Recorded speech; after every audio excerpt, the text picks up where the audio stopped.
or they try to. Brothers and sisters, may the peace that can only come from the one God be upon you. We are here to tell the people that we hear you. One God will not allow us as people of conscience to lose our morale.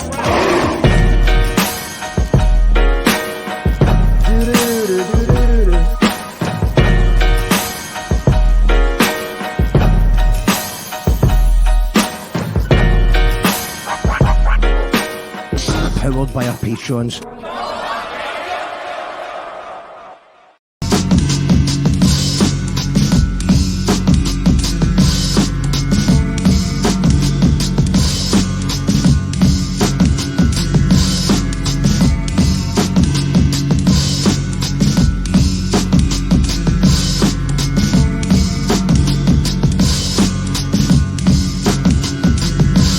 How do we educate our children to take their place in the economies of the 21st century? How do we do that, given that we can't anticipate what the economy will look like at the end of next week? Every country on earth is trying to figure out how do we educate our children so they have a sense of cultural identity and so that we can pass on the cultural genes of our communities while being part of the process of globalization. How do we square that circle?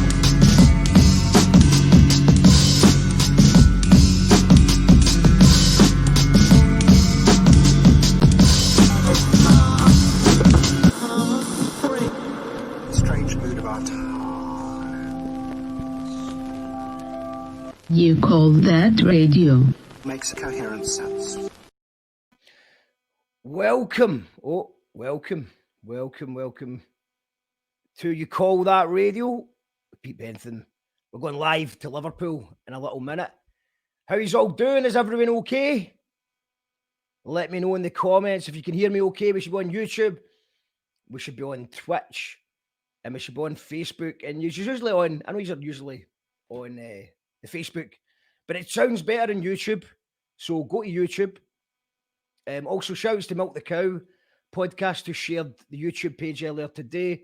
Much appreciated. Hit the red button, hit the notification bell, get us there. Also, if you've got a Twitch account or you don't have a Twitch account, just maybe get one because it always sounds and looks a bit better than Twitch as well.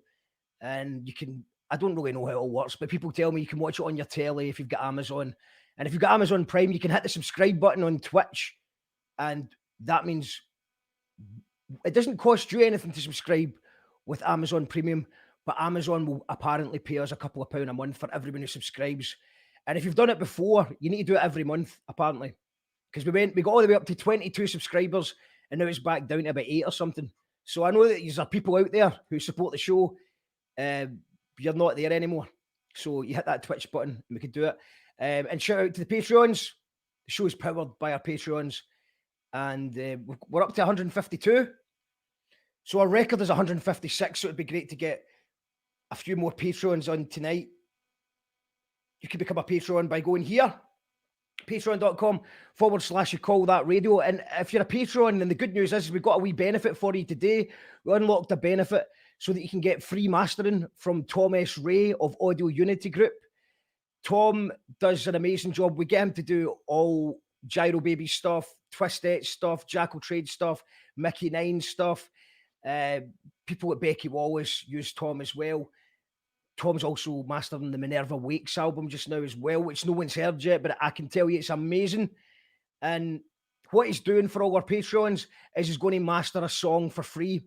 So if you're in a band or you're maybe just a musician that's doing a little couple of lockdown home tracks and you want to try him out, he'll give you a free song as a Patreon perk. So thanks to Tom for doing that. He is genuinely amazing and we use him for all our music. So give it a shot. And if you're not in a band, then you can actually transfer your perk to a band or a musician that you do know. And get Tom, honestly, if you've never had a proper mastering engineer before, it makes all the difference to your music. So that shouts to patrons. Also, if you're a patron, you will get entered into a raffle as well. We've got a big mad raffle coming up soon as well. So who's in the house? We got anyone in? Sounds great, says Petra. Nice one, Petra. How we doing, my fellow Scotsman? Michael, I'm very well, mate. I hope you are too. The Happy Spastics, an amazing band from Edinburgh. Amazing, Michael. Thanks for tuning in. I've also put a link here to Pete Bentham. We're going to cut to Liverpool in a minute. That's his Facebook link here. Give them a like. And that's also the official website for Pete as well. And yeah, well, let's just see if Pete is here. Pete, can you hear me? Hello. How you doing? Hello, people. Very well, mate. Thank you. Yes, man. We've got people in Glasgow. We've got people in Poland. And we've got usually one person in Australia who's normally eating their breakfast or something at this time of day as well. But it's good, man. We don't get out of... We're quite Glasgow-centric and we're quite Scottish-centric. Just because there's so many interesting people in Scotland. So I tend to kind of just go and... Because we're doing a show every day and I'm always sort of... So many interesting people in Scotland. But it's good to kind of get out and hear what's happening in new places. And I was just thinking, Liverpool right now must be one of the... I mean, the whole world's strange right now. Everywhere's strange. But Liverpool's just won the league for the first time in a long time as well. Yeah. So what's the general vibe down there? It's just weird, obviously, because people can't celebrate properly. I mean, a few people had a go the night after that they won it, and it caused a bit of bother, really. They shouldn't really been out and all that lot. So people were just kind of generally partying in the houses and in the front gardens, and you walk around and people got flags on the front of the houses and all the rest of it. So it's just a strange time. It would have been just a mad, crazy party, obviously, otherwise, but, you know, just is what it is. Weird. Yeah, it is weird, man. It's totally weird. And so I heard a bit of people saying that there was people partying to excess, but that's the media. And obviously, Liverpool's got a long tradition of pissing off the media. And them also, you know, it's a hate relationship sometimes between the media and Liverpool. And just for me, I think for many people, is probably the boycott of the Sun is one of the most incredible campaigns and amazing campaigns that's ever really happened in the UK. You reckon it is the most successful boycotting campaign of a newspaper of any media outlet that's ever been done? And it's not a blag either. You come to the city and literally there's taxis driving past you with "Don't buy the Sun," people are in the houses, shops with it on. If you hear tales of like people going to a supermarket and they've got the Sun, they just take the copies of the Sun and throw them in the freezers or something like that. So it's absolutely 100% genuine, and they really have, I'm happy to say, done them quite a lot of damage, because I believe that they are struggling as well. So, oh, that's a shame. I know. My heart bleeds for the Sun. Yeah, no, it's amazing, and I suppose it just shows you what people power can do and what can be achieved, because the only language that these people understand is money, and it just hurts them, hurts the bottom line, and yeah. I think it's just a good example, really, of like the sort of sense of community that Liverpool has, that perhaps that wouldn't happen in a lot of other places. You know, the start of it obviously was the Hillsborough football thing, and that was the start of it. And it took them, you know, 27 years to get justice for what everybody knew was total lies, and you know, and it wasn't just the Sun. It was obviously the police, 2 police inquiries. You had the police investigating the police, which is a ridiculous situation. And then obviously a lot of the politicians, in particular Thatcher, were up to the necks in it as well. So it was amazing, really, that they just fought it that long. And then when it actually happened, I don't think anybody could believe it when they actually turned around and they said it wasn't your fault, you know. It's incredible that they got away with it that long, and also certain people who just they somehow, well, obviously you've got the police investigating the police, and you've also just got people who they can't. It's like for them to comply with the investigation, that meant that they got immunity, so nothing can happen to them, which is another bizarre thing. What's the point of an investigation if it finds out someone's at fault and they don't actually have to take the dairy for it? Yeah, I mean, if you see the documentary about it, that reveal it in the end, the big lie started immediately. If people don't know the story about it, have not seen it, basically what happened is that the police opened a wrong gate and let people into two middle pens at the end of the football ground that were already full, and the side pens were empty. And that's basically what happened. But they immediately, on the day, certain people in charge started the lie that it was to do with hooliganism and drunken behaviour and what have you. So not so much the police on the ground. A lot of them actually, told the truth about what happened. But all the written testimonies from the police in the ground, all the negative comments about the police were taken out, were edited out. That was the first thing. So it's just, it started literally straight away as it was happening, and went on for 27 years. Yeah, it's mad stuff, man. I think what you hit the nail on the head there as well with the community spirit of, because obviously there is some fierce rivalry between Liverpool and Everton, but unlike Celtic and Rangers, there is also there's lots of families that support Liverpool and Everton, and there's lots of neighbours, and it's not quite as split up and as there's quite a bit of hatred in Celtic and Rangers, and I think that's maybe what divides Glasgow as a community sometimes.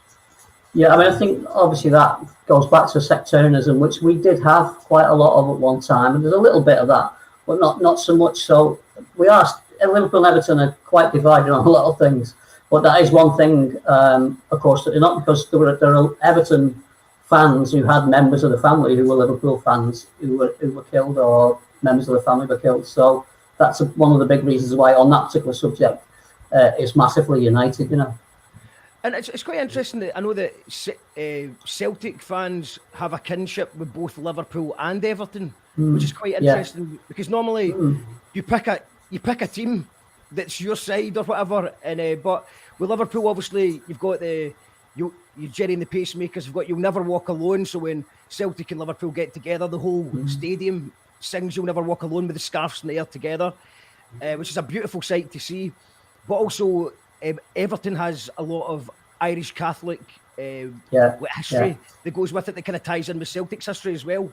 Yeah, that's right. Yeah. But I'm glad to say that the religious side of it is not so much here now. Really, I think what I was going to say was that Liverpool is a great city. I'm not sure to live anywhere else. But when I started going to Glasgow for the music and everything, that was probably the only place that I could think that you had a similar kind of a vibe, really. But the people, it was like a tough northern working class place, but the people were great, and also would soon tell you if they thought you were being a dickhead or whatever. So it's very, very, very, very, very similar. I think I was quite amazed when I first went there, and I thought, this is a similar kind of vibe, Yeah, I suppose you've got the Irish immigrants, you've got the same disdain for Thatcher and the Tories that ripped the communities apart, and you've just got a sort of working class humour, which Liverpool's obviously very famous for as well. I've only actually been to Liverpool once when I was really young, and it's on my list to do. I'd love to play there. I know that when the Twistettes, you booked the Twistettes, you played there, and they had a brilliant time, and they said it's an amazing city.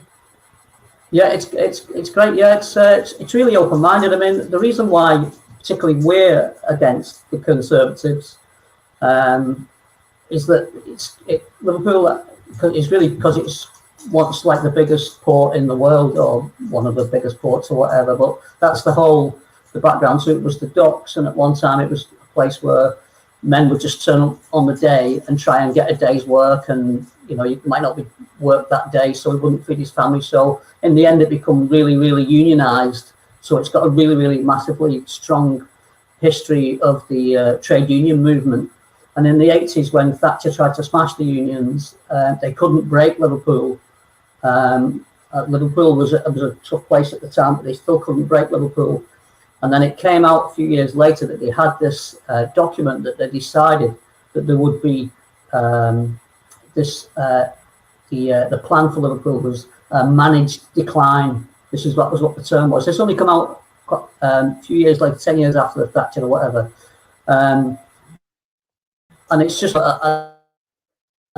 any country could actually plan the bankruptcy of one of its major cities.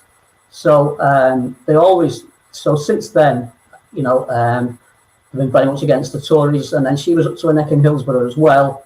The thing that came out of Hillsborough was this thing that Scousers are always claiming to be the victims, and Boris Johnson is one of the people who put that about. But all that goes back to the Hillsborough thing. You know, people say it as a casual joke now, not realising it as, you know, very serious meaning for people around our way. So it's really, really left wing. So, and it's really a melting pot, you know, because with it being a port, all the influences that we got coming in, they reckon that the Beatles couldn't have come from another city because the sailors are bringing in the early rock and roll records into the city and all that lot.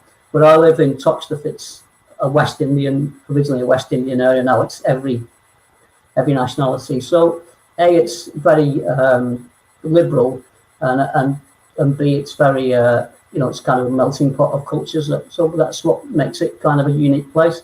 The football fans have banners that say Scouse, not English, because they just don't feel English, you know, for that reason. It's really interesting as well that they did a lot of studies after the Brexit vote, and it seems like there was a huge difference between Liverpool and other Northern English towns, and the suggestion is that a big part of that might be down to the fact that people don't buy the Sun, so they didn't get the same sort of propaganda as many other people were picking up every day. And also maybe even not as something as simple as just the Sun not being there, but also just maybe the lack of trust for the media. So all the other media propaganda, like your Daily Mails, might have less of an effect because people in Liverpool, I mean, people are starting to catch on in general that do not trust the media. It's a big thing. In fact, sadly, a lot of people are now putting their faith in fake news or random YouTube channels, which is another problem completely. But it's interesting that Liverpool sort of was ahead of the curve there, and you don't trust just because it says it in the newspaper doesn't mean that it's a real thing. Yeah, but also it's kind of an outward-looking city as well. In one way, it's like a big village because it's like a community. It's weird. It's like I always think of it as like the biggest village in the world, but also it's very international in its outlook. You know, so we're not insular in that way. I mean, the other thing is as well is that Liverpool was on its knees and the European capital of culture. I think Glasgow's had that as well. I mean, when we had it in, I think it was 2006, it brought a lot of investment into the city. And the people of Liverpool know that it's European money that's helped rebuild the whole city and make it the amazing place that it is now. So Scousers are never going to buy the Brexit thing, never going to buy it. And there's other places, I think, like, hopefully I'm correct here, places like Sunderland that rely on European money.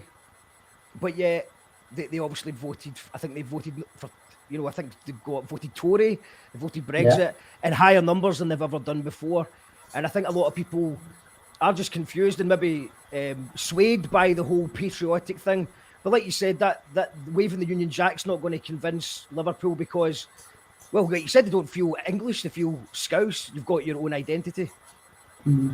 That's right. Yeah. I think it's, like the nationalism thing is creeping up again, and it's never turned out well, has it? Really, I can't think of a good example when it has. Yeah. So that's it. I've got to watch that though. I'm interested to see what happens with the Brexit thing now. So a few people maybe thinking it wasn't the best thing. I don't know what's going to happen with that really. He's got his excuse now when it doesn't work out though, hasn't he? So yeah, maybe there's always an excuse. There's always someone to blame. Definitely. Well, what I was going to do, Pete, is I think just play I was going to play one of your tunes just now, just for people that haven't tuned in that aren't familiar with your tunes. I've got Goth Postman lined up. Yeah. So you just tell us a little bit about that song. Yeah, Goth Postman is a true story. There used to be a kid in Liverpool who was a goth, like a full-on goth with the white makeup and everything. And but he was a postman, and he used to come round in the full gear and the massive boots and the leather and the white face, black lipstick. But he was a postman, you know, and it's just a true story, and it sort of stuck with me and that for years. And then it after it came out, I was at the big punk festival in Blackpool Winter Gardens at the outdoor stage, And a guy tapped me on the shoulder and turned around and he said, "I'm the Goth postman," and he now lives up in Blackpool. And so it's a true story. And he was too shy to be in the video, so we had to get Nate to do it. But he's made up with it. But it's a totally true story about. So the Goth Postman's heard the song and he approves. Yeah, he comes to the gigs and all that lot. So yeah, amazing. Made him a star. Okay, well, let us know in the comments what you make of this. This is a brilliant video and a true story. Goth Postman by Pete Bentham and the Dinner Ladies.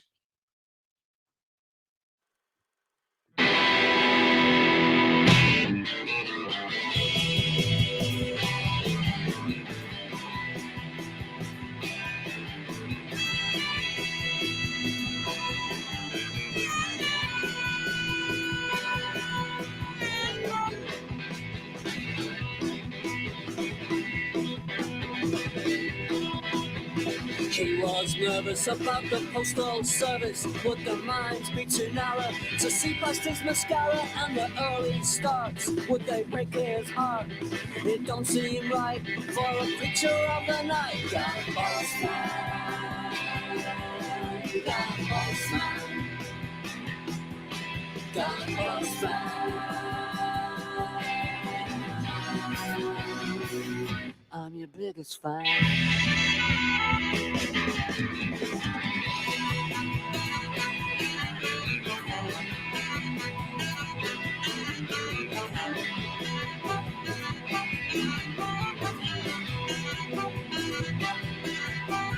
But on the first day, things went okay. In fact, it was handsome. His boss's name was Manson. If you hear Walter in your postal area, everything sound. It's just him making his rounds. Got a postman, got a postman, got a postman.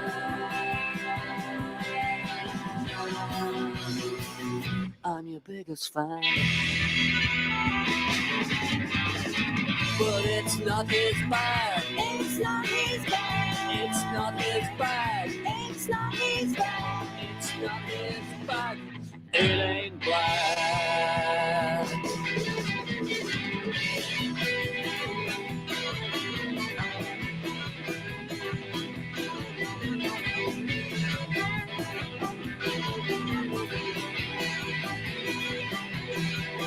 Got a postman.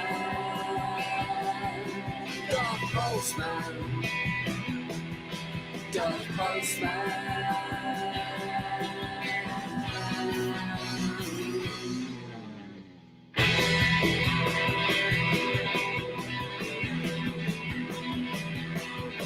Got a postman. Got a postman. Got a postman. Got a postman. Got a postman. Got a postman. Got a postman. Got a postman.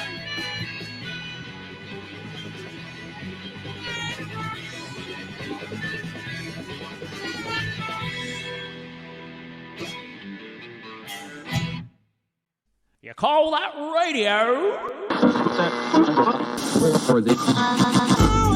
You call that radio?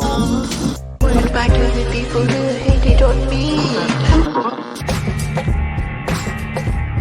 Right, and then I see the disinfectant that knocks it out in a minute. That's mad, isn't it? Is this a Netflix thing? It's actually a podcast. What the fuck's a podcast? You know, it's kind of like a radio show. Oh, that radio! Yeah. And is there a way we can do something like that? I couldn't help it. By injection inside or Yeah, I think so because I think just paint in general because I think like my poem is in my painting. No, cut.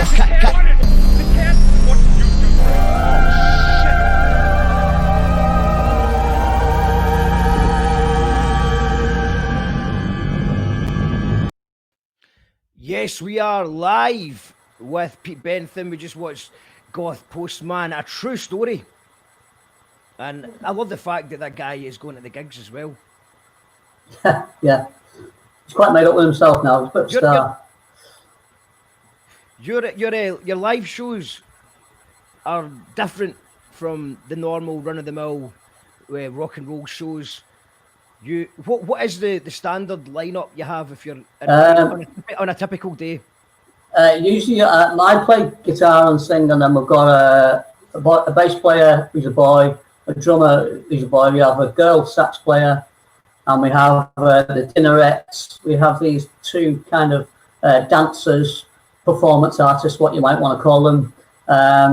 Yeah, so and the girls do dress as dinner ladies,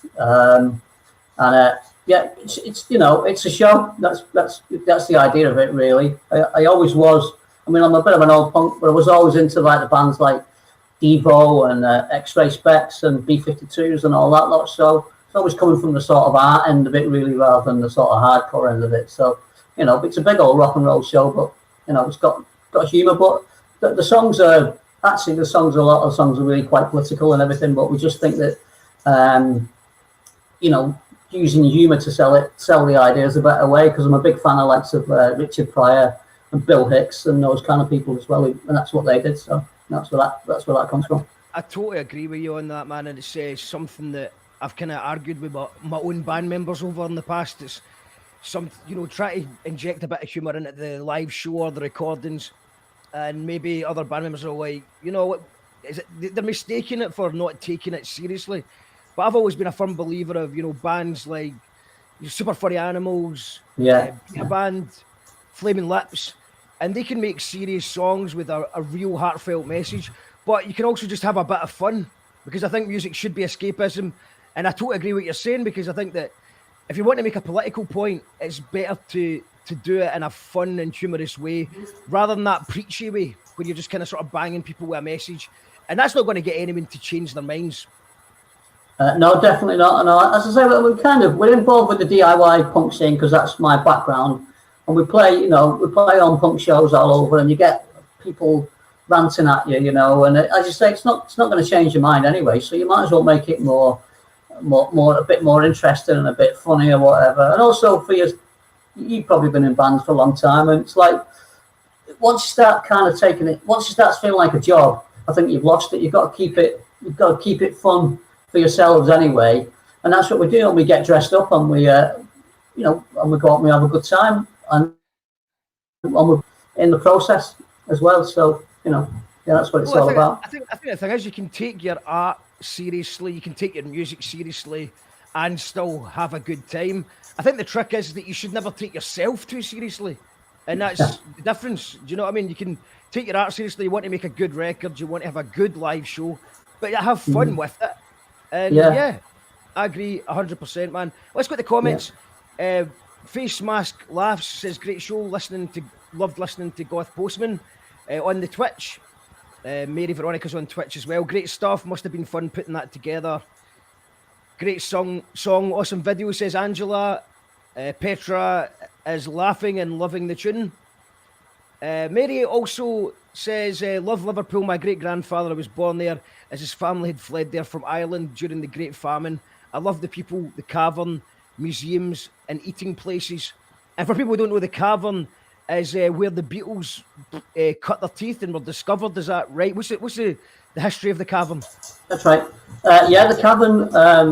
The cavern is a club on Matthew Street, which is kind of the touristy bit, really. And it's not, it's a good place to go if you bring people who are visiting the city, but it's not kind of one of the more serious venues. It's a little bit, living on the nostalgia. But the story of it was in the 60s, it was actually like a jazz club, a little basement club.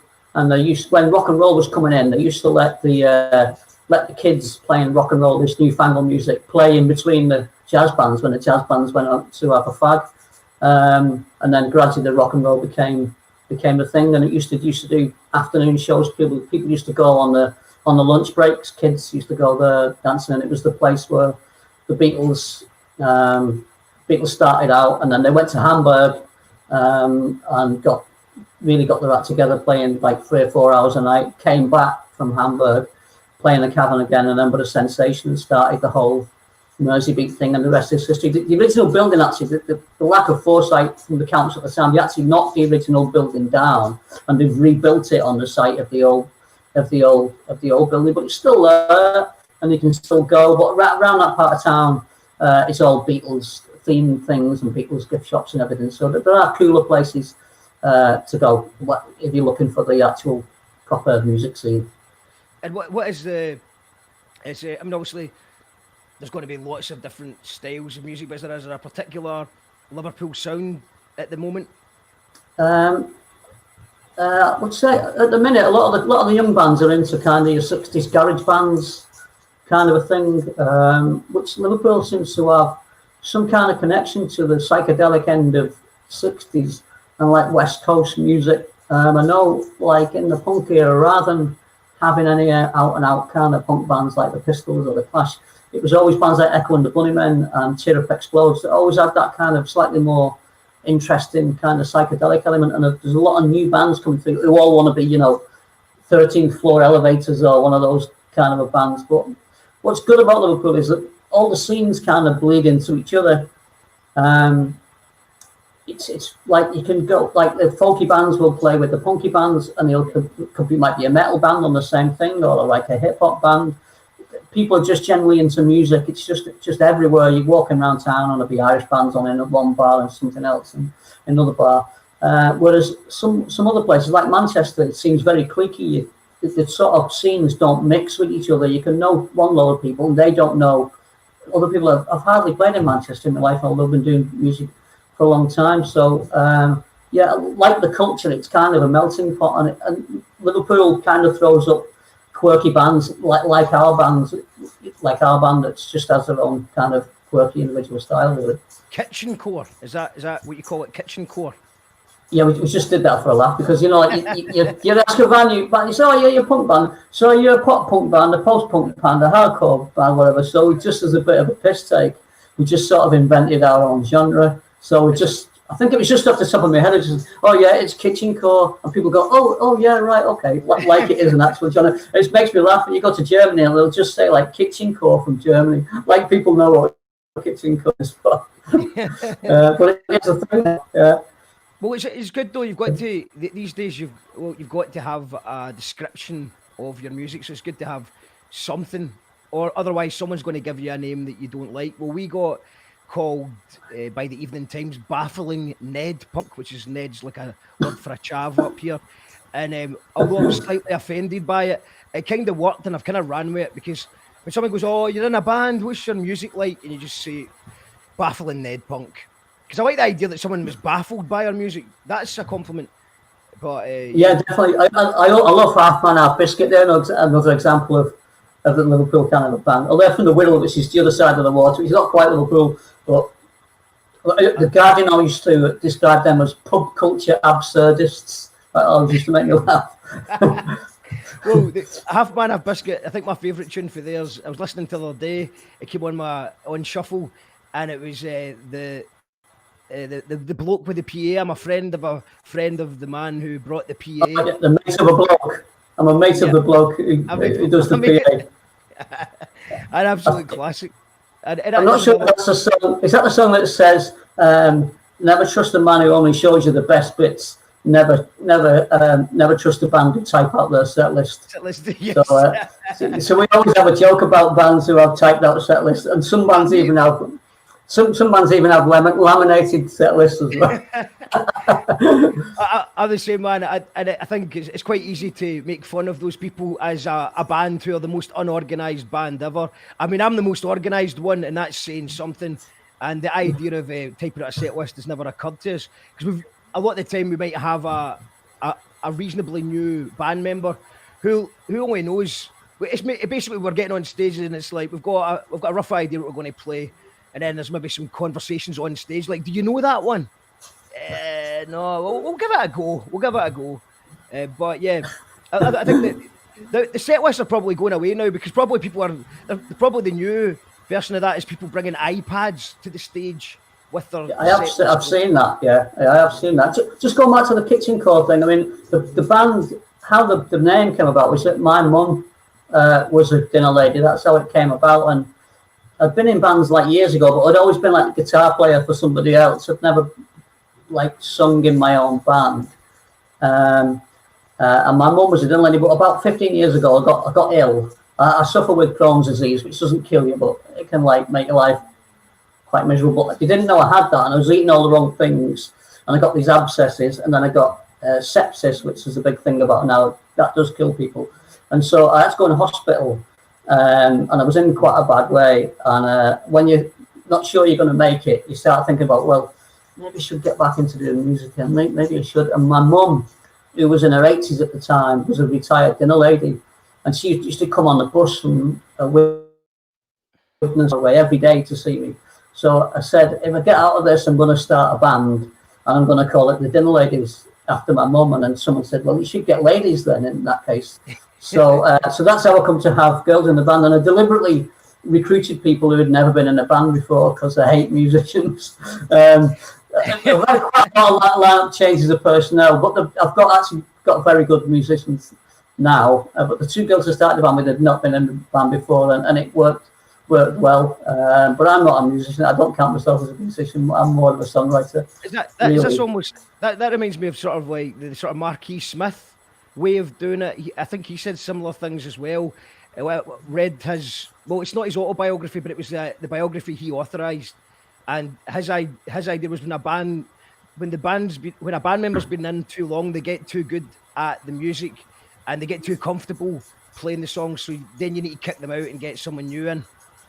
Yeah, I am glad that, I'm not glad that Marky Smith died because I'm a massive fan, but people don't shout Totally Wired across the street to me now because I used to get Marky Smith as a lookalike for years.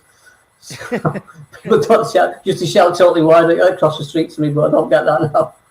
So, but Smith, have you read the one called The Fallen, which is the guy who traces everyone who's been in the fall? I could recommend that book to someone if anyone is interested. He does it like a detective book would. Do you reckon there's been, God knows how many members of the fall? It's like 60 something, and he tracks them all down like a detective, and and in the process he becomes obsessed, and he loses his girlfriend and everything with this obsession. But it's a fantastic book. It's called The Fallen. It's called The Fallen. Right. For anyone else who's into the fall, anyway, as I am. Well, I'm just going to bring that on the screen just now if anyone's wanting to check that out. This is the cover, I think. Just correct me if I'm wrong here. But this should be the cover here. Yeah, that's the one, yeah. Dave Simpson, yeah.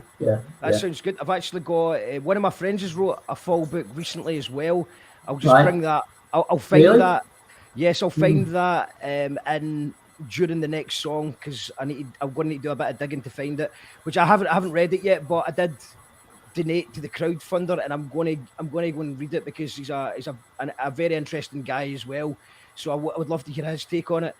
And it's what I quite liked about reading about the stories. Obviously, Marky Smith did a lot of bad things, but I quite like the idea of just reading a biography that doesn't kind of sugarcoat and make him look like this, perfect person, because he was far from perfect, but he created some of the most groundbreaking music of his time. Definitely. I mean, Renegade is his own book. There's that the one you were referring to before. Renegade is that's a great book. But the Paul, what's his name? Just sketchy Paul. There's two brothers in it, a bass player and a drummer. He's got one called The Big Midweek, because they used to always be in the charts in the midweek, but then when everyone else bought records on the Saturday, they'd go down the charts again. So the name of the bass player just escapes me, but he's the bass player who's in them for years anyway. His book, Big Midweek, is a great book, but I think I've read every book on the follow-ups now, so look forward to your mate's book as well. I'll have that during the next song. I will find it for you and see if you've not read it yet. Angela says, when I say that you look like Marky Smith, glad you said it. Sure, yeah. I've also had, in my time, I've had Robert Carlyle a bit. I've had Fergal Sharkey a little bit. I've had quite a few. Petra's also saying, I was going to say you look like Marky Smith, but I assumed you got that all the time. Yeah. But some else says, oh no, a good-looking Marky Smith. I said, yeah, well, you got out of that one well, mate.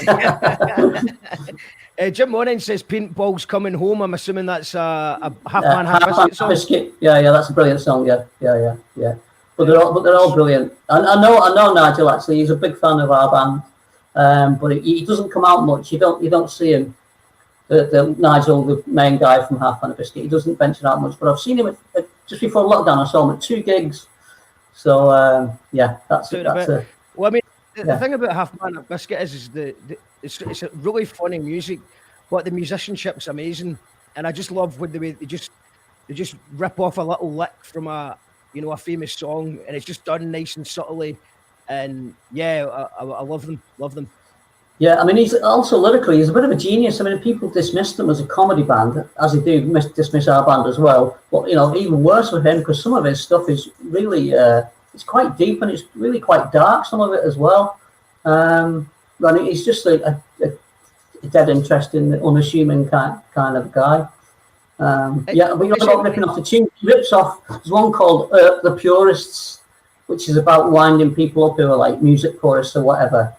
And he mixes up the names of like Patti Smith and Tom Waits with like Delamitri and like NAF bands, and the chorus is Out the Forest, but the tune is actually Sing Hosanna. You know that tune? I don't know if you used to do that. Like the hymn used to sing in school when we were kids, and it's the tune of Sing Hosanna. And now if we ever go to a funeral or a wedding and they play that in church, I'm always curious. So look that one up. That's a good track. But yeah, I think this as well with Half Man a Biscuit is just it's sort of a lot of inside jokes for people who are maybe a touring band or maybe work behind the scenes, and it's quite good for someone who's just documenting the reality, behind the smoke and mirrors, what's actually going on.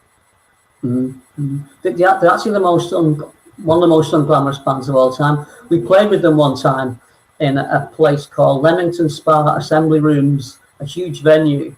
And the backstage area is designed by Lawrence Llewellyn Bowen. It was like a huge backstage area. And that, the Ponzi fell off the telly. Yes, I know. I know. And there was all like velvet drapes and everything. It's got Tammy Wynette's Silver Winnebago in there. And it's got a garden round it and a little picket fence, fairground rides, and then your own bar with like a barman. And there was us and Half Man a Biscuit backstage. It was like Elton John's dressing room or something. It's the two most unglamorous bands in Britain in this dressing room. And if anyone Google backstage Leamington Spa Assembly Rooms, you'll see pictures of it, and it's unbelievable. That's a funny memory I have of playing with them. Yeah, I've also played with The Fall quite a bit as well, a few times. Wow. Anyway. Did you meet Marky Smith? Yeah, met him a little bit, You got to meet him early on before he's had too many of them. When we played with him in Liverpool, a young band played before us to hardly anybody, and he felt sorry for him because we were on in the middle. And he came out of his dressing room and went in and said to these young lads, "Oh, don't be dispirited, lad, you sounded great." And I know for a fact he didn't watch him, but he was just being nice, he was just saying, "Oh, lads, you sounded great, keep it up." And it was really nice. And then about an hour and a half later, just before he was due to go on stage, he's just wandering around being a nuisance, off his head. So you've got to catch him at the right moment. I think you're about the 7th person who's been on this podcast who's got a Marky Smith story. Is this the backstage area we're talking about? Yeah, that's it. There you go. That Winnebago there. There you go. Yeah, and there's like little rides with ducks and things, and it has its own bar, not like a crate of ale in the corner. So yeah. Cool. That's amazing. I don't know if that's the place still exists, but yeah. What about, because actually normally when someone mentions Marky Smith, we bring up the name drop. The name drop. So you played with The Fall, you played with Half Man. A couple of times, yeah. Half Man, Half Biscuit. Anyone else we might know? Last biggest band I played was Scottish band. Actually played with the Skids last year. Yeah, Richard Jobson, a lovely guy, really lovely guy. And they were really nice. Richard Jobson actually, I believe, met Joe. I met him briefly. I didn't really get a chance to talk to him, but he was there. I met him, but I didn't really get a chance to chat with him. But he's got a side project, and he booked the Twistettes to play that in their hometown of Dunfermline quite recently as well. Oh, really? Right, yeah. So I seemed like a good guy.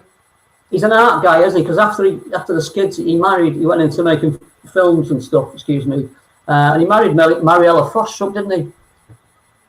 I didn't know that. He was married to Mariella Frostrup, yeah. Amazing. Tammy bastard, yeah. So yeah, and he was I think one of my favourite Liverpool bands. I hope it's Liverpool. Shack. Yeah. Mick Head. Yeah, Mick Head. Yeah. Yeah. It's just HMS Fable was one of the. It was a total. At the time, it was like nothing else that I was listening to, and it was just something to really just chill out to. And I didn't listen to it. You don't really hear it. Nobody really plays it that much up here. So when he's a legend round here. Yeah, he's a legend round here, and I think people think a lot of him. Great songwriter. Again, he was one of the people who was kind of influenced by that West Coast thing, because I'm pretty sure that he actually played with guy from Love. What's his name? The famous guy from Love. The band Love. Forever Changes. What's his name now? The lead singer. It'll come to me. Anyway, the band Forever Love, American band, who had this classic album called that was a big influence on him, and I think he ended up playing with him. So yeah, Arthur Lee, yeah, that's the kind of thing. Yeah, sure, he ended up playing with Arthur Lee, but he's had his troubles. A few times he's made comeback. He's had problems with substances and alcohol and one thing and another. But a really great songwriter. Yeah, I think they said the fire engines. No, the Elastic Band, the Red Elastic Band. Elastic Band. Yeah. Great songwriter. I actually seen Shaq doing an acoustic set at HMV when I was about 15 years old or something like that. And yeah, that album, if anyone's never heard the HMS Fable, check it out. Absolutely brilliant. And it was quite good as well, because you can hear his accent in the vocal, which I'm always a big fan of as well. Yeah, so, sure. Yeah. I think they could have been massive, but I think he had some issues, So yeah, man, it's the same old story. It tends to be that so many great bands just that happens to. It sadly happens too often. We've got Angela Doughty saying Liverpool is awesome. Michael says, love Liverpool. Used to go down for the weekend about 20 years ago every December. Loved the nightlife. So is it wild? Is it a wild night out, Liverpool? Yeah, I mean, it's from 20 years ago. It's come on a lot. And I mean, like everywhere, bits of it a bit too gentrified and all that kind of thing. But yeah, I mean, because now you can go out into town and it's a different place that it wasn't even there the week before. But yeah, it's wild. I saw something on the internet, 10 things to do before you die, and one was a night out in Liverpool. But Glasgow's pretty wild as well. But it's got, but you can find anything you want, basically. Anything you want. But people are up for a party 7 days a week. It's great.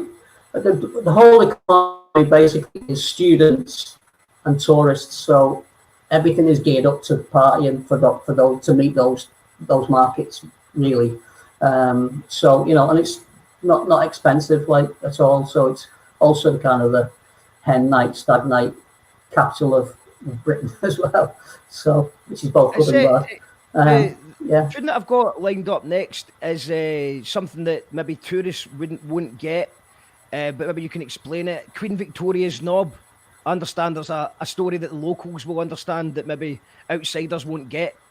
Yeah, we do this song called Queen Victoria's Knob, which is, as you'll know yourself, sometimes the song that you write in 2 minutes just for a laugh becomes the one that you get stuck with,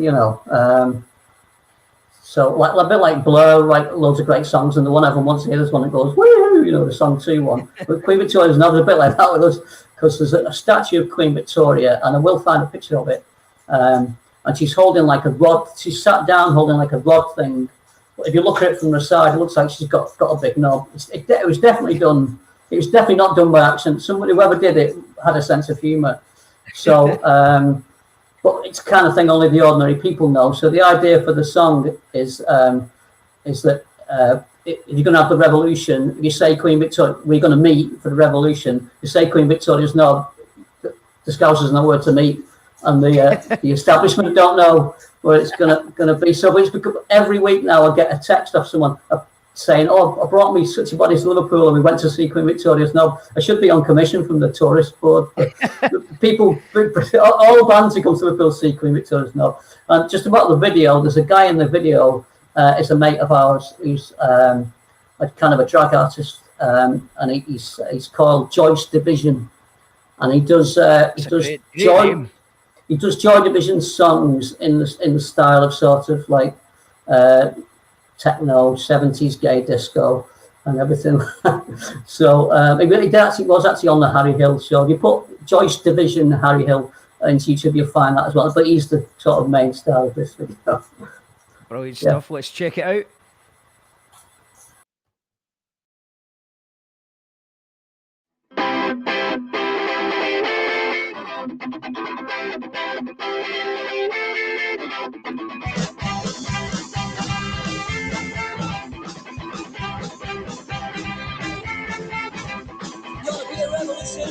God is Queen Victoria's knob. It's big, it's black, it's down by the dock, it's Queen Victoria's knob.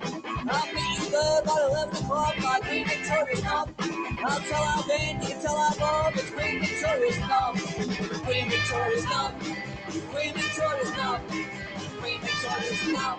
The name of the revolution is Queen Victoria's knob. I'm telling you what's going on, it's Queen Victoria's knob.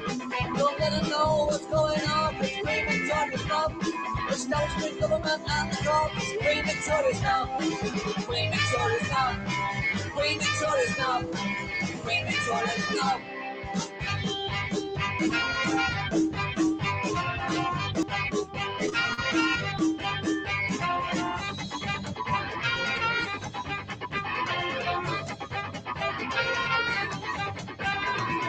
Revolution, the past we got is Queen Victoria's knob. It's big, it's black, it's down by the dock, it's Queen Victoria's knob. I'll meet you there by 11 o'clock, my Queen Victoria's knob. I'll tell her Ben, you can tell her Bob, it's Queen Victoria's knob. Queen Victoria's knob. Queen Victoria's knob. Queen Victoria's knob. Queen Victoria's knob. Queen Victoria, Queen Victoria, Queen Victoria's knob. Queen Victoria, Queen Victoria, Queen Victoria's knob. Queen Victoria's knob. Queen Victoria's knob. Queen Victoria's knob. Queen Victoria's knob. Queen Victoria, Queen Victoria, Queen Victoria's knob. Queen Victoria, Queen Victoria, Queen Victoria's knob. I got you. Ready? Yeah, he goes. 1, 2. 1, 2, 1, 2. Yo, this is Charlie Tuna from Jurassic 5 live and direct here in Glasgow, Scotland, and you call that radio? Upon you, we are here to tell the people that we hear you. One God will not allow us as people of conscience to lose our morale. We see the crimes of this government, how they support every dictator and criminal on this earth. Sometimes you can feel down. Sometimes you're We're just looking just now. I think I'm just going to bring this on the screen. An actual picture of Queen Victoria's knob. It is here. So you can see here the dog. Yeah. So yeah, amazing. And also I found the Fall book. Cool. It's by a writer called Tommy Mackay. 40 odd years of the Fall, an adventure study guide to one of the most brilliant, contradictory, psychic and dangerous minds of the last few decades, says John Robb. So yeah, it's a song by song account of their musical output, and a foreword by Aidan Moffat of Arab Strap as well. So I'm really looking forward to reading that. Tommy's a really interesting guy. He does a thing called the Daily Reckless, which is a political satire website where he makes songs pretty much every day. A new song that will maybe like do a sort of a cover version of a famous song, but he changes it to what's happened in the news that day. And how quickly he can turn it round defies all sense. Like, you know, something happens in the news, within an hour he's got this amazing produced thing online. So the Daily Reckless, that's called. And he used to also perform. I think we might tempt him out of retirement every so often as the sensational Alex Salmond Gastric Band, which is obviously a wee pun on Alex Salmond and Alex Harvey Band, yeah. The Alex Harvey Band, yes. So yeah, check that out if you get a minute. Anyone out there? Angela says this has cheered me up no end, and also that she's seen Half Man, Half Biscuit back in the day. The crowd would all go mental at I Hate Nere's Shoes. Yeah. And what any other bands in Liverpool that you would consider to be up there as one of your favourite bands, or is there any maybe more underground Liverpool acts? There's a great scene. I mean, Twisted have been down a few times to play. For about 10 years, I was running a night called Free Rock and Roll. I just had the idea of doing a free night about 10 years or so ago. I think part of the scene was getting a little bit too pretentious or whatever, so I just remembered the old days here, all the old fellas saying, we used to go into every pub and there'd be a band in the corner playing, and so I just wanted that idea that you go into a bar and buy a pint and there's 4 guys or 4 girls or whatever playing rock and roll. So it was a bit limiting because it was a free show. I had to get the venue to put some money up towards to pay the band, but it went for a long time. That was up to about a year ago, and then we started doing sort of Sundays, early shows, early start, early finish on a Sunday. And there's there's some great bands. There's a band called Sheepy. There's a guy called Sheepy because he used to always wear a jumper with a sheep on the front, and he's a great songwriter, great kind of pop kind of thing. Is that Sheepy just with a Y? Sheep with a Y? Just type it in for you, I know, sort of thing. Yeah, Sheepy with a Y. Yeah, check out them. They're great. He's his songwriter's a bit like if you like Jonathan Richman, that kind of thing, kind of innocent, kind of childlike kind of qualities to it. They're a great band as well. So there's a good young band called Irene and the Disappointments. Have a look at their videos. I'm going to type it in so you can. I've got Sheepy here, so I'm just going to put the Sheepy in the comments. So we've got Sheepy here. So I've just subscribed to the channel, so I'll check that out later on. That's the YouTube link that I put in, guys, in the comments. Yeah, I've got some good videos on. There's a band called Irene and the Disappointments, and they're kind of like a jangly pop band, but they've got great songs. And there's a song called Why. So if you find Irene Disappointments, should I find it on YouTube? I've got it here, man. I've got it here. Yeah. Play that. It's like a sort of. It could be by the Ronettes or something like that. So and then for something a bit more interesting, there's a band called Eyesore and the Jinx, and they're kind of for people who are more like into your kind of post-punky fall kind of. I'll just type that in so you can get that.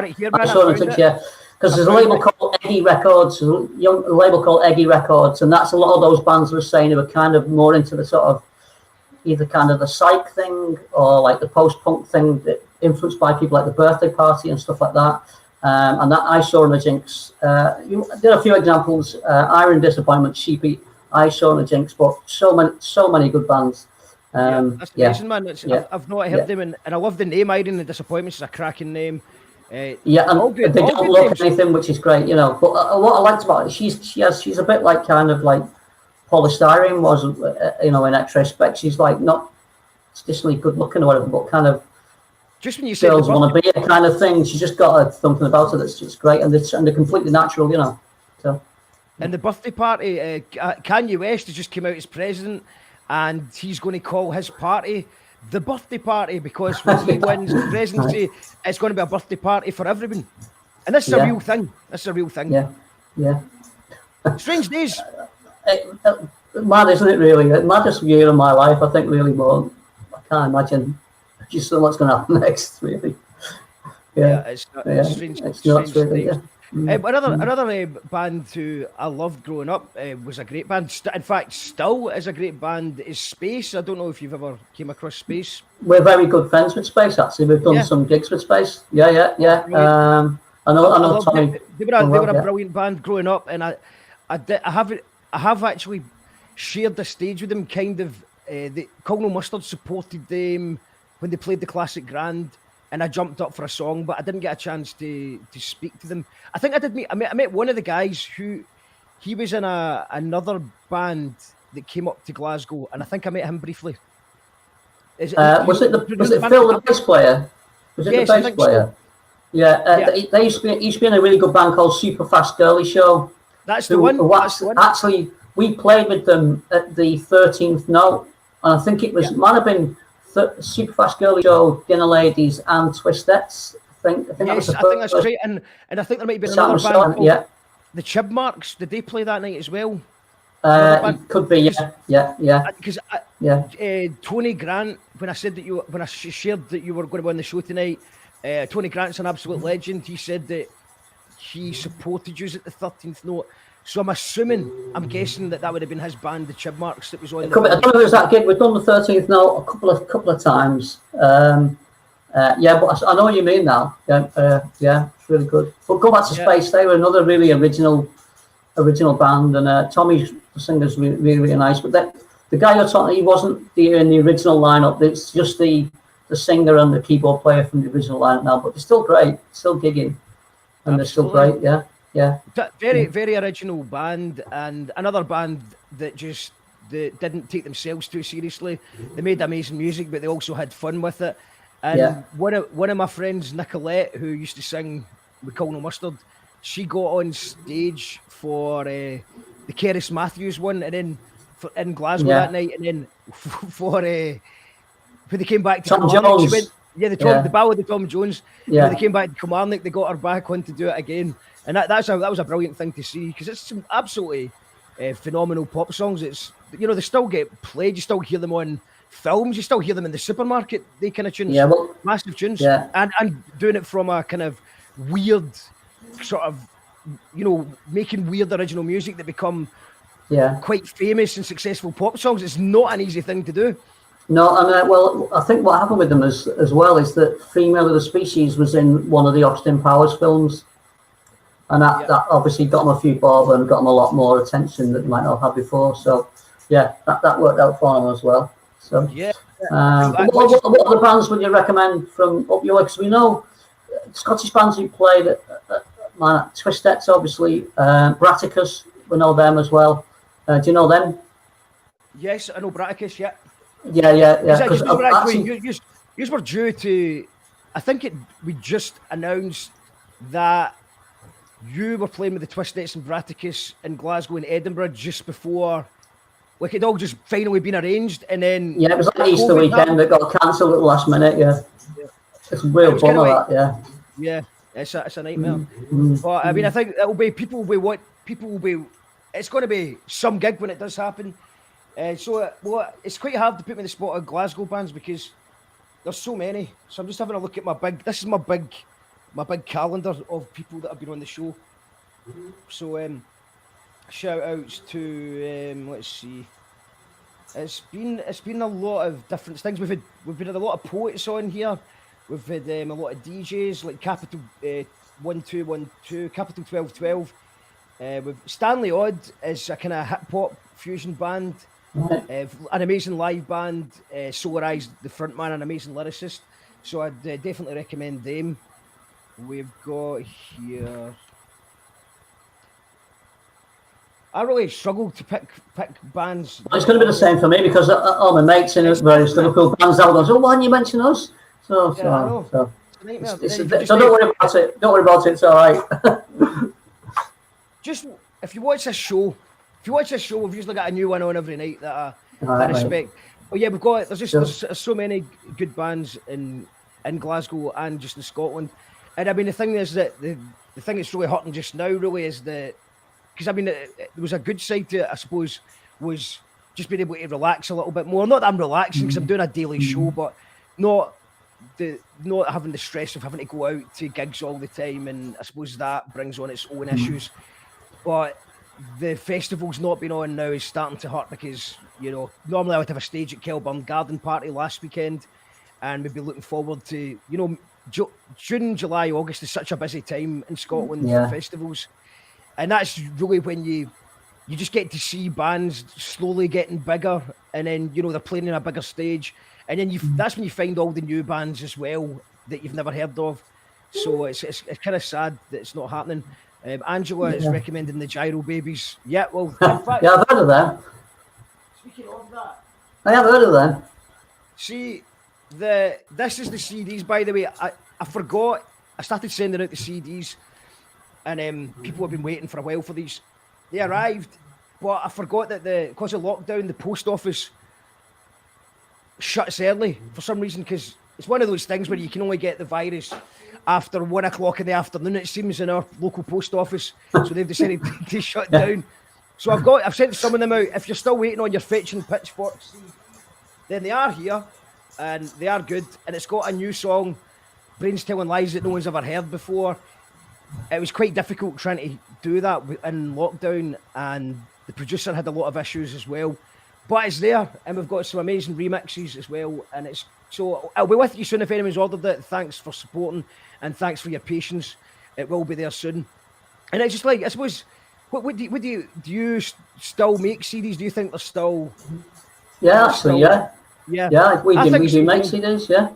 Yeah. People still want them. People want them for the car. We found people go, oh, buy the CD for the car. Even if they buy the vinyl, they sometimes buy the CD for the car as well. So I think CDs are all right. Yeah, we still do them. We still sell them. Yeah. I hear lots. I do hear lots of people saying that they're sort of not bothering anymore. But for us, I've always found that even though maybe people don't listen to the CDs as much, they still want that physical thing to add to their collection. They still want to support the acts as well. Because I mean, that's where I'm at. Where I don't really listen to CDs at all. But if I watch a band, especially in fact, always an underground band, I very rarely would I buy a CD from a multi-millionaire, if you know what I mean. But if it's an underground band and I've just watched them play a great live gig, I want to show them support, especially if they're a touring band, and I just want to buy a CD and say thank you. It's a good way to show support. Yeah, definitely. I mean, I think it's like, they say, don't they, the best thing to buy off a band is a T-shirt. Actually, they say that's the thing that probably gets the band most money, rather than buying a CD or whatever. You just want to give them money, which is, this thing where people already just go and Spotify's no good. People say Spotify's no good because you're just going to listen to that and not spend any money with the band. But people use it to check out a band. Think, oh, yeah, I'll go and see them. And then when you go and see them, they'll buy a CD or they'll buy a T-shirt. So I'm fine with that myself. We're the same, you know. It's an interesting one. I fought against Spotify for about, I don't know, maybe Spotify's been out for years and years now. I think it was about a year or two ago I finally gave up and just put all the music on there. Well, not all of it at once, but I've just started putting it up bit by bit. And it was only when I realised how good the app was, because obviously I wanted everyone to go to Bandcamp. But the simple fact is that people, everything's changed. Everyone's got, not a lot of people have computers and laptops the same as they used to. A lot of people just have a really good phone, and they've got only so much memory in their phone, and they don't really want to be having downloads all over their phone. And Spotify, despite the fact that they don't pay the artists enough money, they are ripping off artists. There's no doubt about that. Yeah, at the end of the day, the app's popular for a reason. It's very good. The algorithm that picks your daily mix is bang on. Do you know what I mean? We're talking about Shaq. If you put on Shaq, it's going to take you on a wee journey to space and stuff like that. It kind of knows it can guess your age. It guesses what kind of music you're into. And it also throws up lots of new acts you've not heard of. So fair play. It is what it is. It's there. It's doing well. So we're on Spotify now as well. And like you said, I think that people do check out bands and then they will go and see the live gig. Although I would reject Spotify's claim that people check it out and then they buy the CD, because the whole platform's designed not to buy CDs. It's not in their interest for people to listen to CDs. Yeah. Otherwise, they would make it quite easy for you to click a button to buy the CD, but they don't do that because they want you to be on their platform, which is fair enough, isn't it? Sure. Yeah, you're right about that. So, yeah, I mean, the gigs we do, we just make sure that we've got 3 different T-shirts, and I think we've made 4 CDs, and we've got a night, because we're going 2 years ago, we got a nice gatefold kind of best of thing, vinyl thing. So we have that, and EPs as well. I think on our kind of gigs we do, kind of punk scene, DIY punk scene. EPs are great. I'll just always like vinyl, 7-inch vinyl EPs. There's just something about it that are good. So we do like a themed one every now and again. We did the Queen Victoria's Knob is on a themed EP. All the songs are about Liverpool. It was against the sort of ferry across the Mersey and all that sentimental stuff. We just wrote 4 songs about Liverpool. Then one before that. We did one, all the songs about space, because I was mad about space travel when I was a kid, and released that on the day that the anniversary of Yuri Gagarin being the first man in space. So yeah. Yeah, we've still got a couple of vinyl. We've got a couple of vinyl left from the last album we released, but I suppose so you're doing an EP in vinyl. How much is that? Is that a lot cheaper than doing the full album? Yeah, I don't know. I think we sell them. Yeah, I think you make them for about £3, something like that, and then sell them for £6 or something. Yeah. Sell them for what you can. Yeah, amazing. Yeah, of course. Yeah. Because I think that's where we're probably going to go down. I'm not sure. We've nearly got enough for an album, but we might just do an EP, because I find that the way that the rate that we're making music just now, it feels like by the time you get it's like painting a bridge. By the time you get to the end of the bridge, the paint you need to give. Does this make sense? I'm just making this up as I go along. But no, that's what you mean. Yeah. It's out of date by the time you record it. Yeah, I know what you mean. It's just like we are.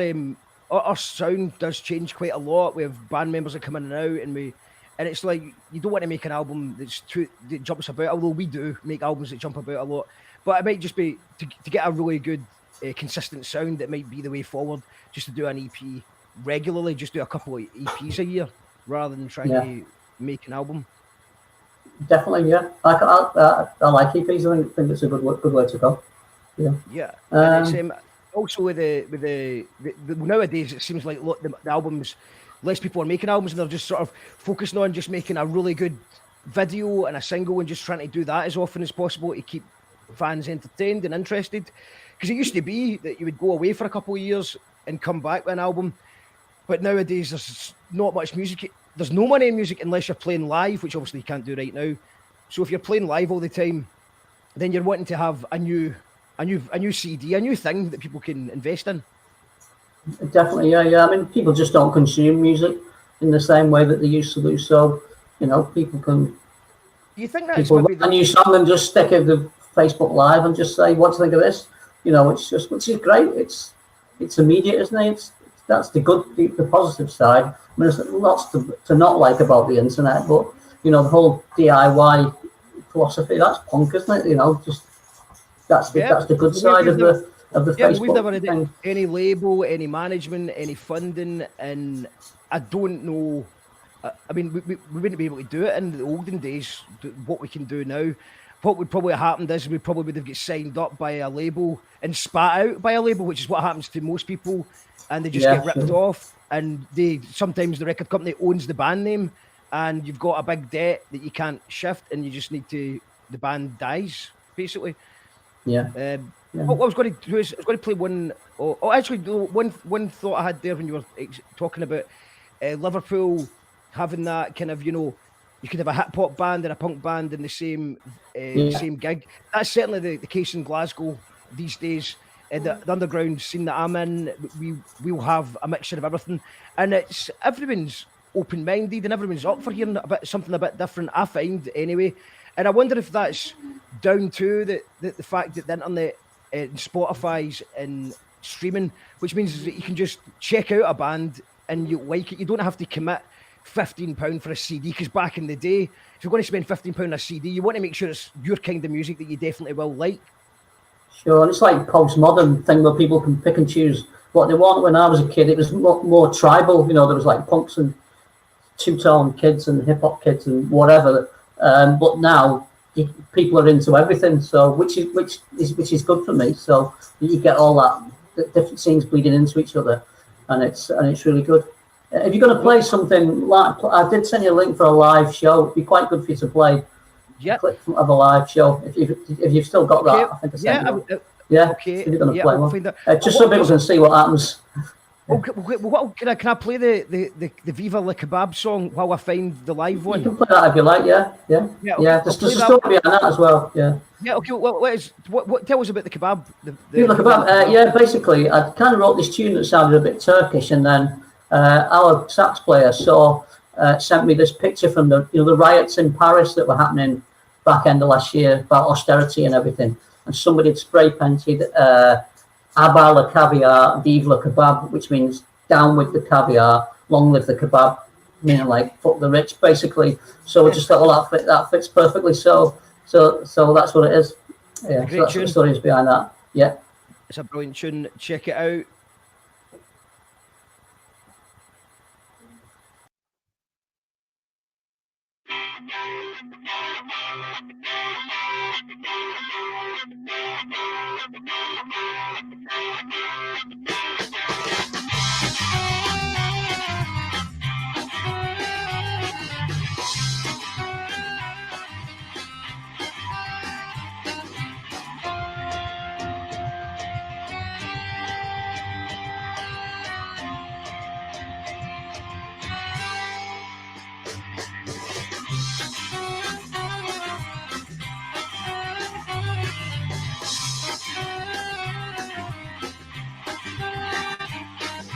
Turn on the telly, there's a riot going on. Prague and Berlin, Paris and Rome. You're sitting on your ass with a couch on fire. Near up surfs while the flames get higher. Abba la caviar. Abba la caviar. Abba la caviar. Abba la caviar.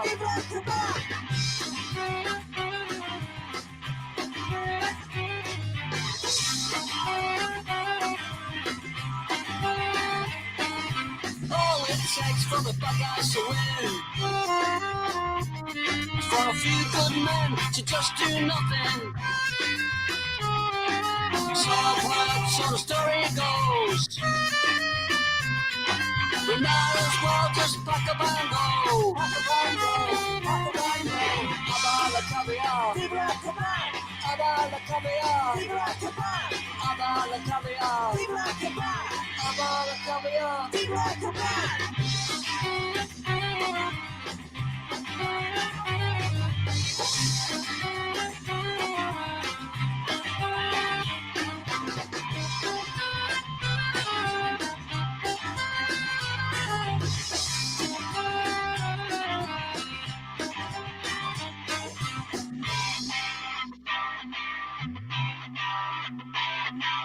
Abba la caviar, vive le kebab. Abba la caviar, vive le kebab. Abba la caviar, vive le kebab. Abba la caviar, vive le kebab. Abba la caviar, vive le kebab. Abba la caviar, vive le kebab. Vive le kebab, vive le kebab. Vive le kebab, vive le kebab. Abba la caviar, vive le kebab. Abba la caviar, vive le kebab. Abba la caviar, vive le kebab. Abba la caviar, vive le kebab. Vive le kebab. Vive le kebab. Vive le kebab. Vive le kebab.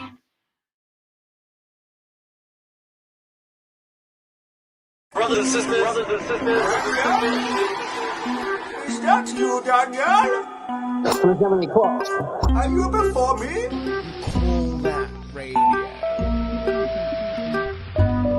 You call that radio?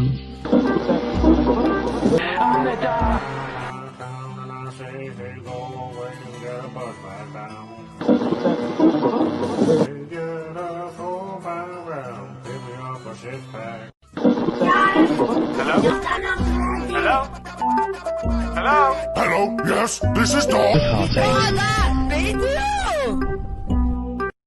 You call that radio? We're live here. No, that's controlled by buildings. I've got a hip potato lined up in a little minute. So yeah, man, I love that tune. So what's the hip potato about? Hip potato is, I think the original idea was of like a couch potato watches like shite on telly all day. It's like people follow bands because people tell them that they're cool. You know, like when in the days of the music papers and all that, they've all gone now though, so that's all right. The Enemy and everything.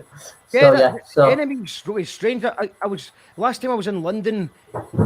they were giving away free enemies next to a tube, and you just wouldn't recognise it. It's just No. I liked reading the papers as a wee guy, but you just didn't, because you didn't really know. It was just quite an entertaining thing to read about all these bands, and you were like, you couldn't really get hold of the music unless you, like, I don't know, maybe get played in John Peel or something, or you'd maybe have to really dig deep in a record shop somewhere. Yeah, I mean, in the 80s, there was like three. There was Enemy, Sounds, and Melody Maker, and you'd buy all three, and they'd all be slightly different. Enemy a bit slightly more pretentious indie, and Sounds would be a bit more metal and punk and that. So, yeah, but that, of course, it was before the internet, so that was where you used to go for your information, and it'd only be like Top of the Pops or Over the Whistle Test on the telly. So it was, it seems like ancient history now, really. I was used to be quite entertained when I was young, reading bands getting sort of slagged off, and I always thought if I was a music reviewer, I would do something like that. And then I remember when I was actually became a music reviewer, I just didn't have the heart to be nasty. I was just like, these people are just doing their best, or maybe they could be maybe in a shite band, but other people might like it. Who am I to say this is terrible? Do you know what I mean? Yeah. And I try and just have respect for. I was a booker as well, and I stopped being so particular and snobby about my music taste, and just thought, well, if they can do it live, and other people are enjoying it, then I'll book it. Oh, sorry, I just clicked on something on there. Sorry, yeah. That's right. I was just going to send you a link for Hit Potato there, and I just sort of clicked on it. I've got it. I've also sent you the Bandcamp as well. That's the most direct way if people want to find the music is on the Bandcamp page. I've already put that in the comments. So if you want to if you want to treat yourself, that's where to go. Go to Bandcamp, and Bandcamp is the best way to support the artists. So go and get yourself. Oh, I'm actually. Oh, do you know what? I'm on the Gyro Babies Band YouTube channel today, and not the You Call That Radio. Well, that happens sometimes. So let's go and watch the Hit Potato. This is from Wonk Fest. You know Wonk Unit? Do you know that band? Yes.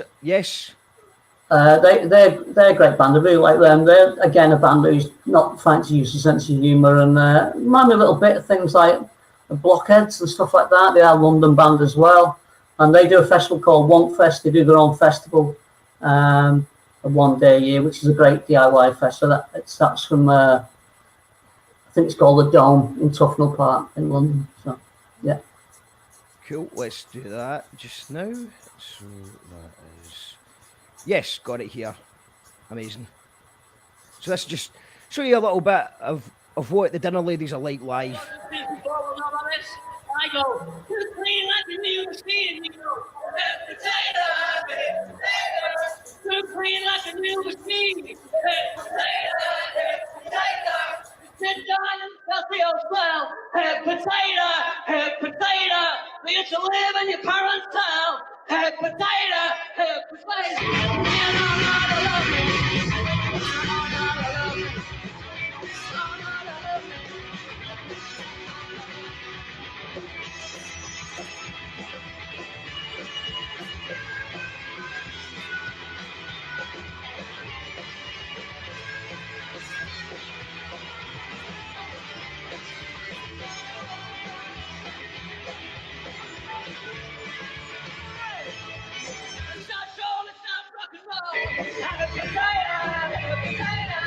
Too clean like a new machine.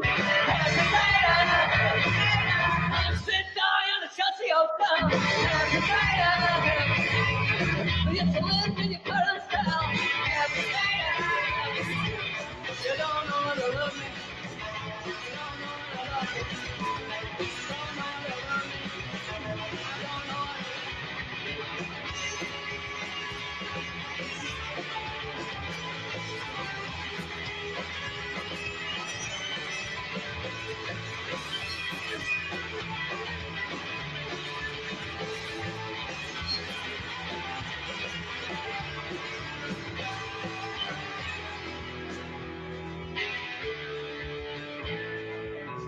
Everybody down. I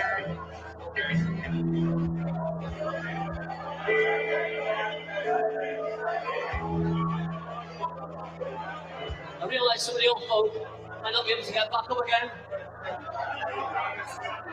Okay, let's do it another time. Hip potato, hip potato, hip potato, hip potato, hip potato, hip potato, hip potato, hip potato, hip potato, hip potato, hip potato, hip potato, hip potato.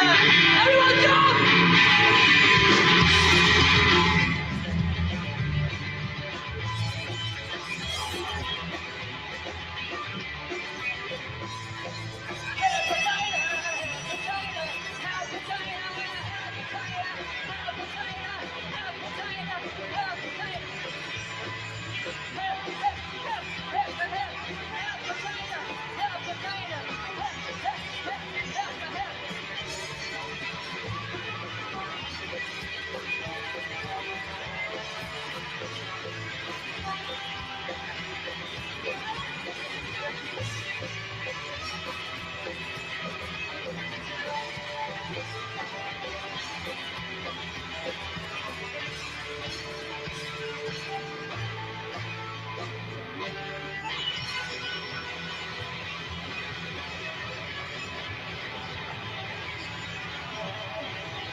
Call that radio.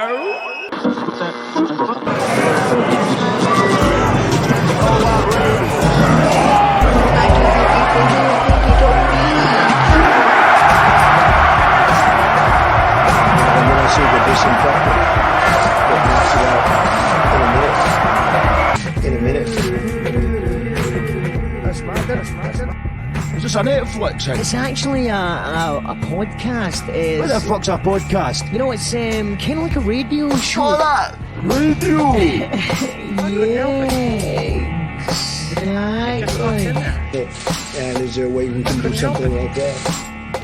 By injection inside or Yeah, I think so because I think just paint in general because I think like my poem is in my painting.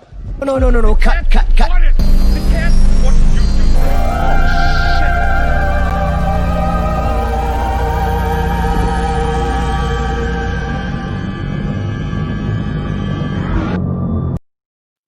That was hit potato. That was really good editing on the live video. Yeah, the festival that they film it and everything, and they always put a film out of the festival afterwards, and they just said to me, "Oh, the bit of you guys is really good. You want it, you know?" So, yeah. Well, they were speaking to One Unit. Yeah, they're a great band. Yeah. Shouts to Won't Unit. Petra says, looks like a lot of fun. Angela says, looks great. Would love to see you live. Well, hopefully that won't be too far away. It was in the book. When the madness is over, we'll definitely do those gigs, you know, with Twistettes and that. So we've definitely got to make that on because I love with Twistettes anyway. When we saw them the first time, we just blown away. We saw these is great. It's just great songs, you know. It's always down to the songs at the end of the day, whatever the band is. Yeah, and the Twistettes have actually got a new project called Minerva Wakes, which is a completely different sound again, and that'll be coming out in the next month or two. So it's just getting mastered and it's ready to go. But it's one of those quite an interesting questions. Like, if you've got an album ready to go, do you just drop it, or do you tease it out? Because obviously it's an ever-changing. Everything's changing all the time now. So is there any point in holding on to an album when you just bring out a video? Why don't you just link it, the first video, to an album? Or do you have one video out for a teaser and then bring it out with the second one? What do you do? What would you do? I don't think I don't hang on really. I mean, I think in the old days you had a record that was recorded and then it had a release date 3 months down the line, and then you did all your promotional stuff leading up to it. You know, you can do that all yourself. You can build up anticipation for it through your own social media pages and what have you, and put some tasters out and do a good video and then flog the album on the back of the video. So yeah. Well, I mean, although it's a totally new project, no one's heard yet. already it's getting some quite good traction on Facebook because people are excited to hear what Joe and Nicky are up to. You know, it's just like, it's just, I suppose that's I kind of noticed that when I started Jackal Trade as well. You're not starting at the very beginning when you start a new project, because if people are aware of your music already, you're going to get a decent percentage of them that are just going to be curious enough to hit that play button when it comes out. Yeah, sure. And gigging, you know, gigging That's is, it.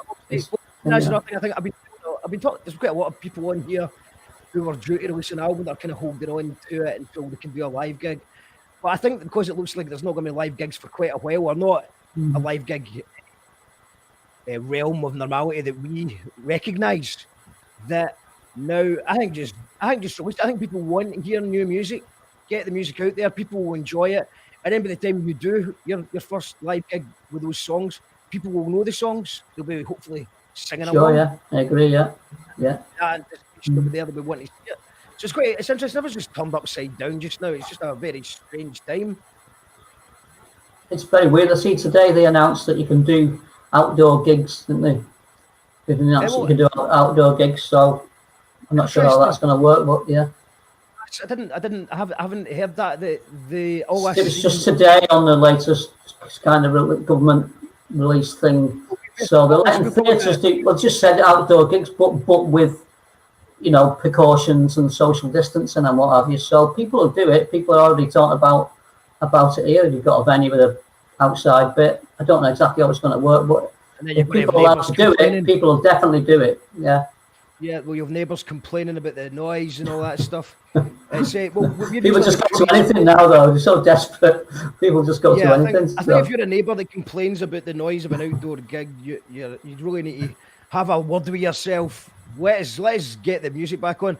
Interestingly, we're actually working on we're just shouting out anyone who's got a decent sized garden, because now that we're going into I think it's the third phase of whatever it's called, it means that we could do the podcast in a garden, and I think we can have people from 3 different households and just get some deck chairs set up 2 meters apart, and let's just take it outside to a garden to change the scenery up a bit, because I've been in this room for what feels like 5 months. I've been out a wee bit, but I live in the city, and I would love to just go to someone's garden and just go outside and just have a beer and do the show that way. Seems like a nice change.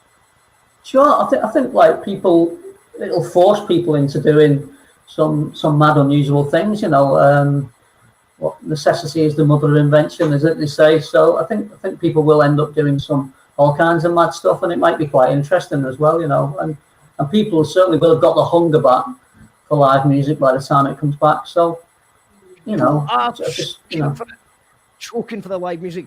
Mark, do you need Wi-Fi in the garden? Yes, we need Wi-Fi in the garden. I think that I'm looking into Wi-Fi boosters though.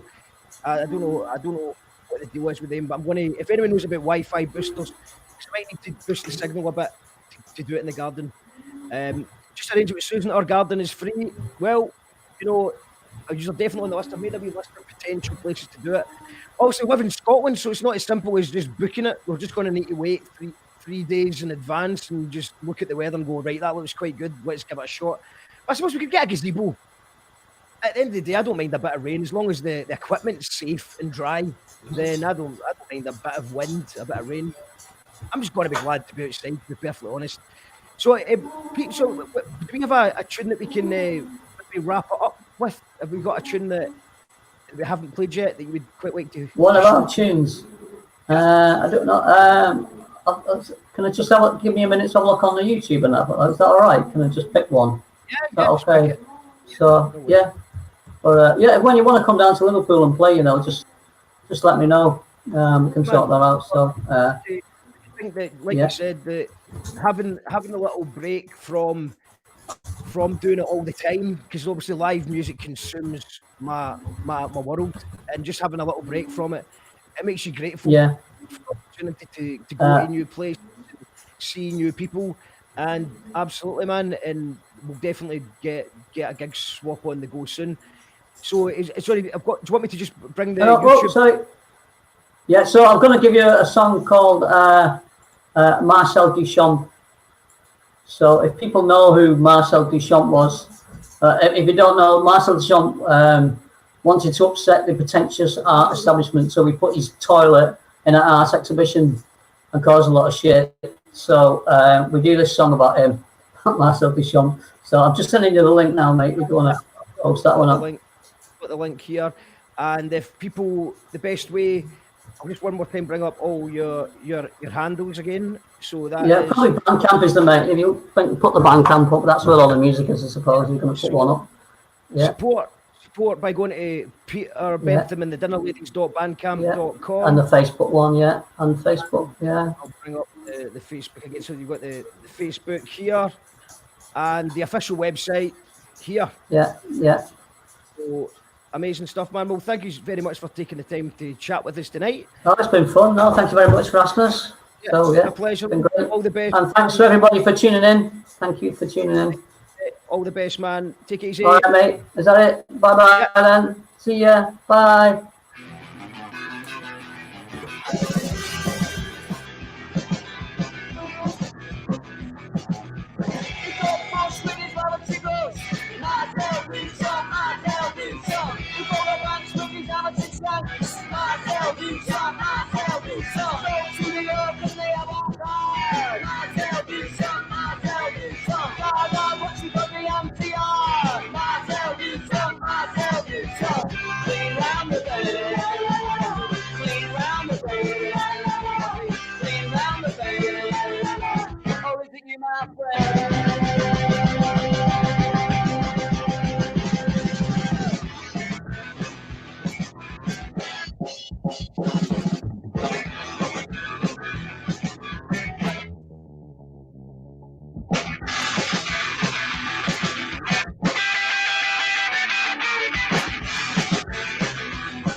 Oh, and yeah, thank you very much to Pete Bentham and the Dinner Ladies. Check them out.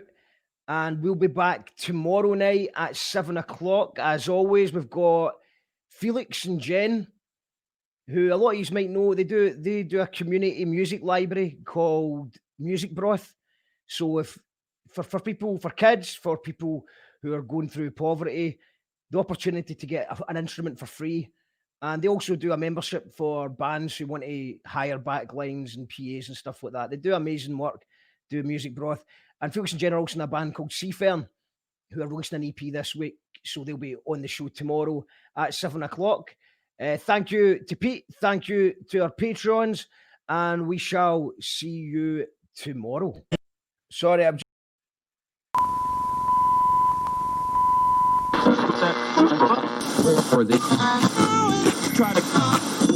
Brothers and sisters, may the peace that can only come from the one God be upon you. We are here to tell the people that we hear you.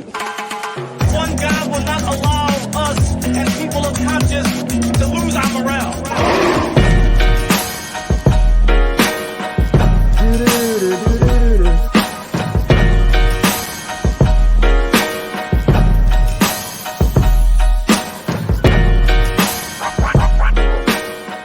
powered by our patrons.